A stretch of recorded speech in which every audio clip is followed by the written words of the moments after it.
This is an ABC News special report. The death of President Jimmy Carter. I'm Mary Bruce at ABC News headquarters in New York. We are coming on the air at this hour because we have just learned that former President Jimmy Carter, the 39th President of the United States, has died. He was 100 years old. His passing comes just over a year after the death of former First Lady Rosalind Carter, his beloved wife of 77 years and childhood sweetheart, the couple inseparable in life and even in death. Jimmy Carter attending his wife's memorial service, determined to be there, to be with her, despite being in hospice care since February of last year. The service for Mrs. Carter also attended by President Biden and First Lady Jill Biden, along with the former President Bill Clinton, former Secretary of State Hillary Clinton, and former First Ladies Michelle Obama, Laura Bush, and Melania Trump. The former president had several health setbacks in recent years. The Carter Center announced after a series of short hospital stays, he had decided to end further medical treatments. He chose to receive hospice care at his home for the remainder of his life. Rosalind Carter also entered hospice care in the final days of her life after being diagnosed with dementia. A lifetime together, the couple celebrated their 77th wedding anniversary in July of 2023. A one-term president, Jimmy Carter faced domestic setbacks, a challenging economy, and the Iranian hostage crisis during his 4 years in office. The former president and First Lady, though, may be best known for what they accomplished after their time in the White House. Jimmy Carter transforming the traditional role of ex-presidents by remaining a public figure and traveling the globe as a fierce defender of human rights through the establishment of the Carter Center. Like her husband, Mrs. Carter was devoted to public service. She was also a staunch mental health advocate and humanitarian. A lifetime together, they were partners in every sense of the word. ABC's David Muir looks back on Jimmy Carter's remarkable life. He was the boy from Georgia, from the small town of Plains to the presidency. My name is Jimmy Carter, and I'm running for president. Growing up on a peanut farm in a home with no running water or electricity, he would forge his own path, an outsider determined to take on a corrupt Washington and to try to turn the page. I say to you quite frankly that the time for racial discrimination is over. His path to the presidency began in Plains, valedictorian of his high school, graduate of the Naval Academy, and after running the family business, he would turn to politics. In 1970, Carter was elected governor, but so unknown nationally, when he came onto the game show What's My Line, no one knew who he was. Is this anything to do with the world of fashion? No. 2 down, 8 to go, Donna. Yet in 1976, there was a hunger in this country for his plain-spoken promise to be honest with the American people. My name's Jimmy Carter. I'm from Georgia. Yes, I'll be the next president. And this outsider would become the Democratic nominee. As a candidate and as a president, I'll never tell a lie. After Richard Nixon's scandals and Gerald Ford's controversial pardon, voters were drawn to this new face with a post-Watergate message. Carter's campaign fueled in part by rock and roll. I want to introduce to you the great Allman Brothers. He would later count Bob Dylan and Willie Nelson among his best friends. And it would all help launch a relative unknown to victory. ABC now projects Carter is the winner with 272 electoral votes. Wow, look at that. He said he was surprised the first time he heard the words, President Carter. It was kind of a shock to me, but I felt ready for it and prepared for it. And determined to avoid formality, James Earl Carter Jr. would take the oath of office as Jimmy. I, Jimmy Carter, do solemnly swear that I will faithfully execute the office of President of the United States. The office of President of the United States. His wife Rosalind at his side. They married when he was 21, fresh from the Naval Academy. She was 18. And during his improbable journey, Carter's advisors would call Rosalind his secret weapon. I look forward to consulting closely with him on a regular basis. On Inauguration Day, he and the First Lady would leave the limo behind. They wanted to walk the parade. And this is more like it was in the old days. The time had come to sign the peace. Human rights would drive his foreign policy, He helped forge an historic peace agreement between Israel and Egypt, which still stands today. I'm so proud of both of you. God bless you. Ahead of his time, he was the first president to warn of climate change, installing solar panels on the White House. But the setbacks at home, rising inflation, growing gas lines, would wear on the American people. Good evening. Issues he tried to address in what was later dubbed his malaise speech, though he never used that word. It is a crisis that strikes at the very heart and soul and spirit of our national will. And Carter would soon face another crisis. After Iranian militants seized American hostages at the U.S. Embassy in Tehran, the president seemed powerless. The American hostages were blindfolded, handcuffed, and marched out on the U.S. Embassy's front steps by the revolutionary students. My thoughts and my prayers for our hostages in Iran are as though they were my own sons and daughters. An American rescue mission failed, and Carter would lose to Ronald Reagan. The president, we hear, is preparing his own concession statement. What we may have at the end of all of this is the biggest landslide we've seen in years.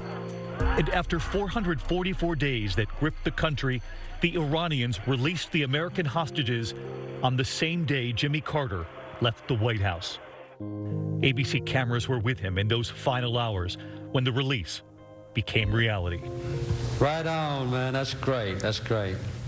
I think that was the happiest day that I've ever had. Not in laying down the burdens of the presidency, which I did not want to do, but in just knowing that those hostages were free. Carter was just 56 when he left the White House, unsure how he would define his future. We didn't know what we were going to do the rest of our lives, and we decided to take on projects that no one else wanted to do. But Carter would redefine the modern post-presidency. He worked with Habitat for Humanity. And through the Carter Center, he traveled the world with Rosalind to eradicate disease, monitor elections, and to promote human rights. All work that won the former president the Nobel Peace Prize in 2002. We can choose to alleviate suffering. We can choose to work together for peace. He would famously travel commercial, shaking hands with passengers. But no matter how far he traveled, his home was always his farm in Tiny Plains, Georgia.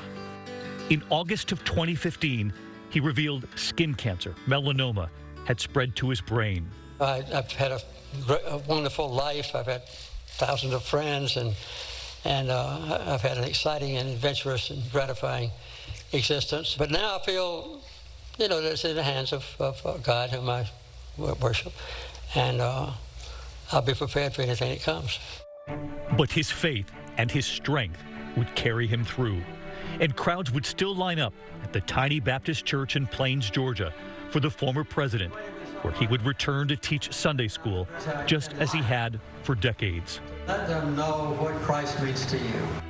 Those lines a poignant tribute to a president who may be most admired for what he did after he left office. It's been the best part of my life since I left the White House, but I really have been both gratified and honored and pleased and excited to be the president of a great country.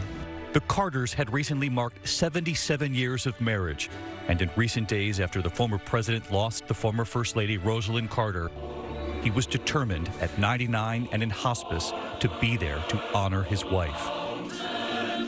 He went to the church in a new suit that had been made for him, wearing a blanket over his lap with the image of his late wife.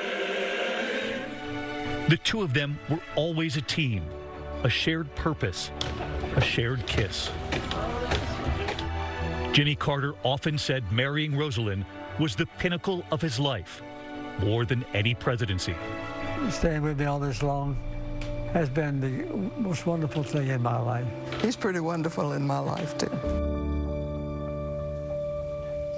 A remarkable life and legacy. Our thanks to David for that. The Carter Center announcing and confirming the death of the former president in a statement saying he died today at his home in Plains, Georgia, surrounded by his family. Of course, he is survived by his children, Jack, Chip, Jeff, and Amy. Their 11 grandchildren, 14 great-grandchildren. His son, Chip, saying in a statement, I want to read you this quote, "My father was a hero, not only to me, but to everyone who believes in peace, human rights, and unselfish unselfish love, saying, "My brother, sister, and I shared him with the rest of the world through these common beliefs. The world is our family because of the way he brought people together, and we thank you for honoring his memory by continuing to live these shared beliefs." There will be many tributes in the coming days. They say public observances will be held in Atlanta and Washington, D.C., followed by a private interment in his beloved Plains, Georgia. I want to turn now to ABC's Steve Osinsami, who covered the Carters for years. Steve, you conducted what we believe is their last interview together last year. Yes, I conducted their last interview together, and it was the former president's last interview ever. It was actually on their 75th anniversary. It was before their 75th anniversary, and one of the things about it that I'll say, having covered Jimmy Carter over the years, the many years that I've lived here, is that this was a truly honest man. This was an everyday man who found himself and led himself to exceptional circumstances, to the highest office in the land, who at the same time never forgot where he was from.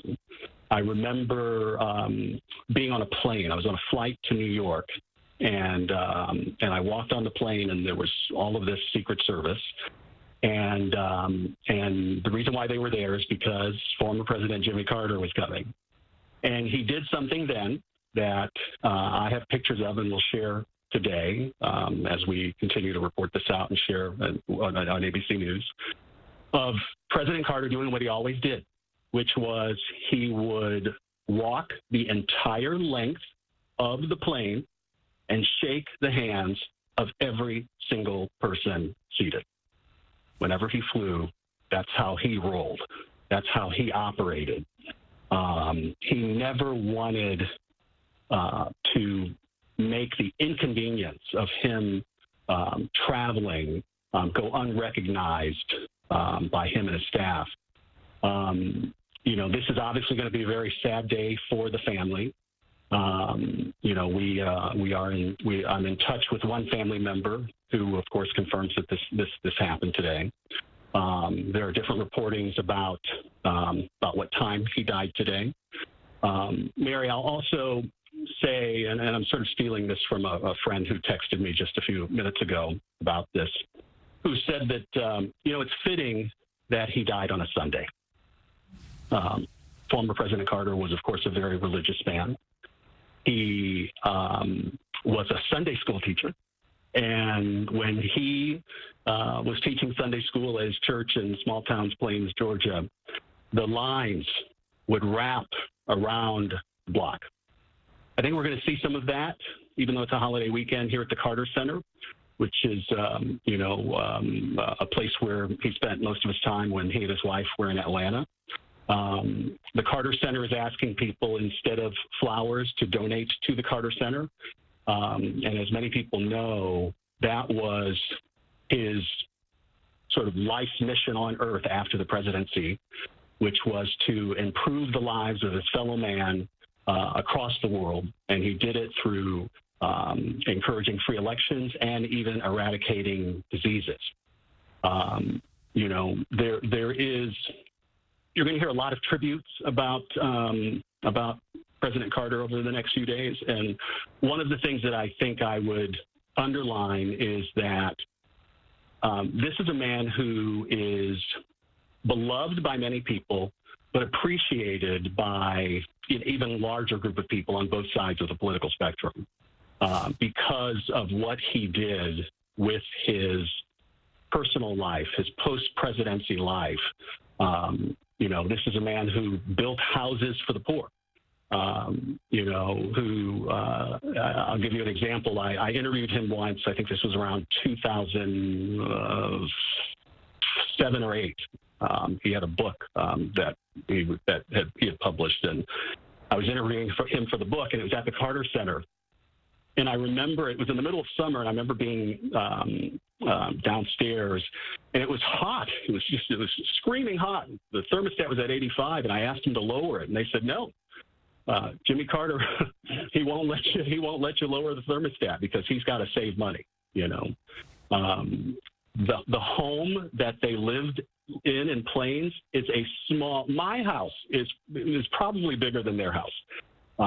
He lived in a small home off this busy road, and in front of it is another home another facility they built for the Secret Service because of the cars the Secret Service has. And that home looks as big as the home that the Carters lived in. His grandson, who I talked with, told me, that they, of course, will miss their grandfather, but they have shared him with the world, and they will continue to share his memories with the world. Mary.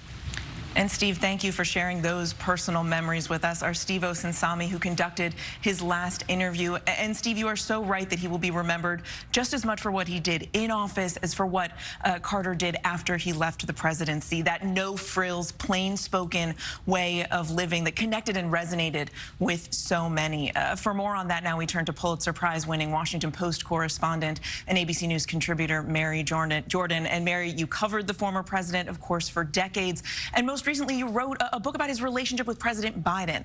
Tell us a little bit more about their unique friendship. Yes, and we're all expecting that President Biden will give the eulogy when he has a state funeral.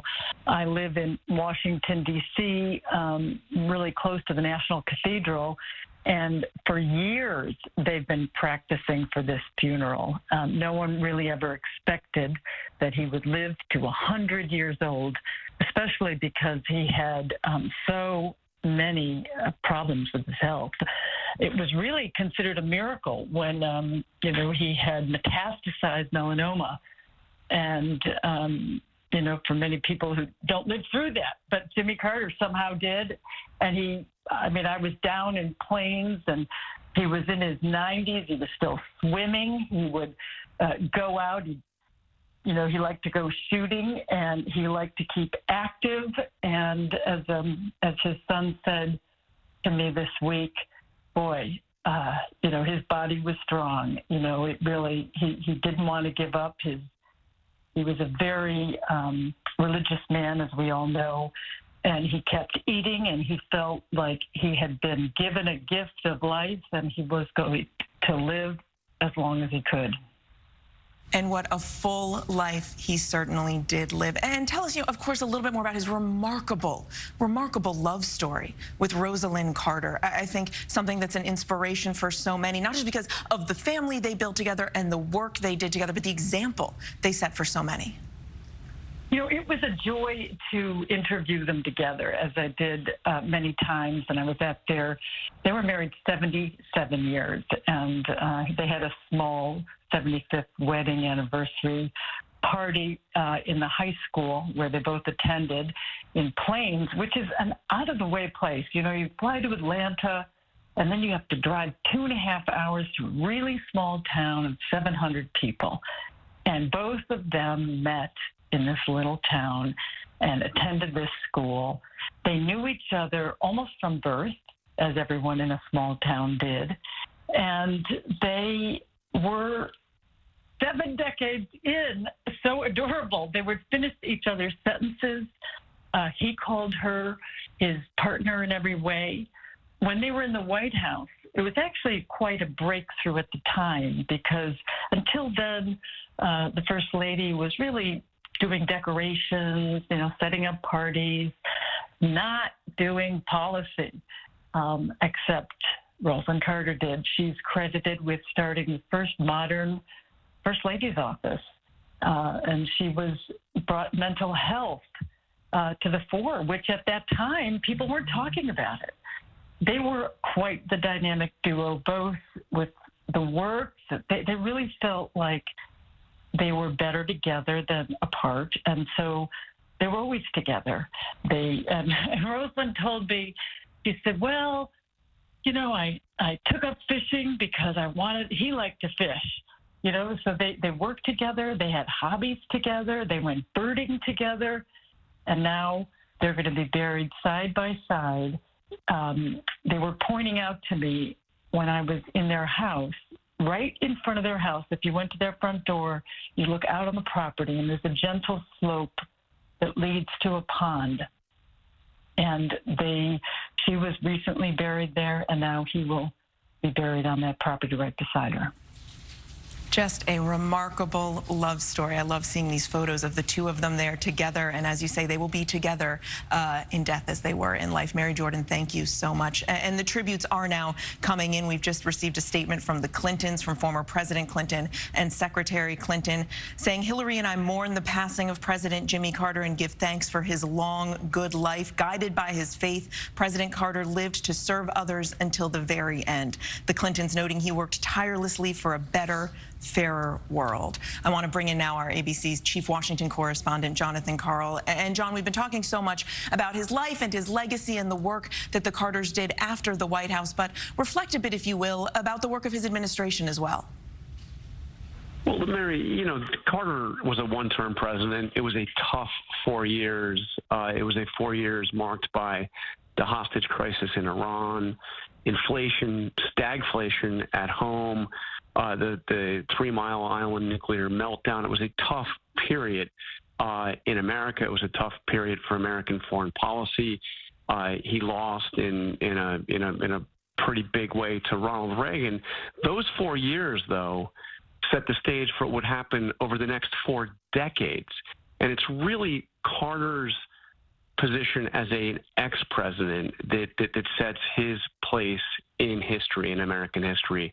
I had a chance, when he was first diagnosed with the melanoma having spread to his brain, a very serious, dire diagnosis. It was almost 10 years ago.